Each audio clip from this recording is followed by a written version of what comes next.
আজকে যখন আমি আসি তখন আমার এক ভাতিজা বলতেছিল যে শফিক ভাইয়ের সাথে তো শফিক আঙ্কেলের সাথে তো বসতেছেন, একটু জিজ্ঞেস করেন তো ওনারা যে বলছিলেন যে জবের বন্যা বয়ে যাবে, আমি তো এখনো চাকরি পেলাম না।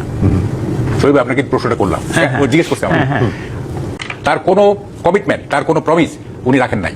যেমন দেখেন একটা বলি, উনি বলছেন যে আমাদের কাছে চিঠি আসছে, এটা 25 সাল 26 সালে কি কই চিঠিগুলি কই? শহীদভাবে বলি, আপনি ইউনুস সাহেবকে বলেন ওই চিঠিগুলি তারেক রহমানের কাছে হ্যান্ড ওভার করতে, যাতে আমরা কিছু লোক পাঠাতে পারি। উনি বলছেন যে রোহিঙ্গারা ঈদ করবে ওখানে, কতগুলি ফালতু কথা বলে, আমরা আসবো না, আমরা যাবো না, তারা আসবে, জুলাই সনদ স্বাক্ষরের মধ্যে দেশ কি অসভ্য থেকে সভ্য হয়ে যাবে, কতগুলি ফলস ড্রিম উনি দেখাইছেন। হ্যাঁ, কিন্তু দেখেন আমি কিভাবে বলি, কেন নির্বাচন না, নির্বাচন করে দিচ্ছে আর্মি। ইউনুস সাহেব try to prolong his tenure, আমি দায়িত্ব নিয়ে বলতেছি, whole credit goes to army. Yunus সাহেব বরং তার লোকজনকে দিয়ে বলানোর চেষ্টা করতেছিল যে এটা আরো 5 বছর 10 বছর, এমনকি 50 বছরের কথা উনি বলছিলেন, এগুলো আমরা শুনি নাই। 2 নম্বর 3 নম্বর কথা দেখেন, এটা তো রেইন অফ টেরর, এই যে সব একটা ভীত সন্ত্রস্ত